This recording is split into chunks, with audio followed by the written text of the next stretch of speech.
ನಂಬಿಕೆ ಎನ್ನುವುದು ಕಣ್ಣಿಗೆ ಕಾಣದ ಶಕ್ತಿ, ಆದರೆ ಅದು ಜೀವನದ ಮೂಲ. ನಂಬಿಕೆ ಎನ್ನುವುದು ದೇವರನ್ನು ಸಂಪೂರ್ಣವಾಗಿ ವಿಶ್ವಾಸಿಸುವ ಹೃದಯದ ಧ್ವನಿ. ನಮ್ಮ ಜೀವನದಲ್ಲಿ ನಂಬಿಕೆ ಜೀವಂತವಾಗಿರಬೇಕಾದರೆ ಅದು ಕ್ರಿಯೆಯಲ್ಲಿ ವ್ಯಕ್ತವಾಗಬೇಕು. ನಂಬಿಕೆ ಎಂದರೆ ಕೇವಲ ದೇವರು ಮಾಡುತ್ತಾನೆ ಎಂಬ ಮಾತಲ್ಲ, ಅದು ದೇವರು ಮಾಡುತ್ತಾನೆಂದು ನಂಬಿಕೊಂಡು ನಾನು ಹೆಜ್ಜೆ ಹಾಕುತ್ತೇನೆ ಎಂಬ ಧೈರ್ಯ. ನಂಬಿಕೆಯು ಕತ್ತಲೆಯಲ್ಲಿಯೂ ಬೆಳಕನ್ನು ಕಾಣುತ್ತದೆ, ಬಾಗಿಲು ಮುಚ್ಚಿದರೂ ಆಶೀರ್ವಾದದ ದಾರಿ ತೆರೆದುಕೊಳ್ಳುತ್ತದೆ. ನಂಬಿಕೆಯು ಕಣ್ಣೀರನ್ನು ಪ್ರಾರ್ಥನೆಯಾಗಿ, ದುಃಖವನ್ನು ಸಾಕ್ಷಿಯಾಗಿ ಮತ್ತು ಪರೀಕ್ಷೆಯನ್ನು ಜಯವಾಗಿ ಮಾಡುತ್ತದೆ. ನಂಬಿಕೆ ಎಂದರೆ ದೇವರ ಸ್ವಾಮಿ ಸಹಿಸಿಕೊಳ್ಳುವ ಸಹನೆ, ಆತನ ಮೌನದಲ್ಲಿಯೂ ತನ್ನ ಕಾರ್ಯ ನಡೆಯುತ್ತಿದೆ ಎಂಬ ವಿಶ್ವಾಸ.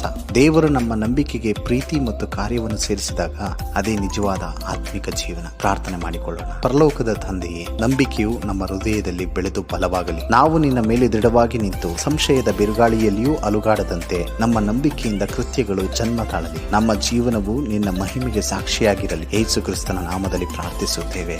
ಆಮೇನ್, ಆಮೇನ್.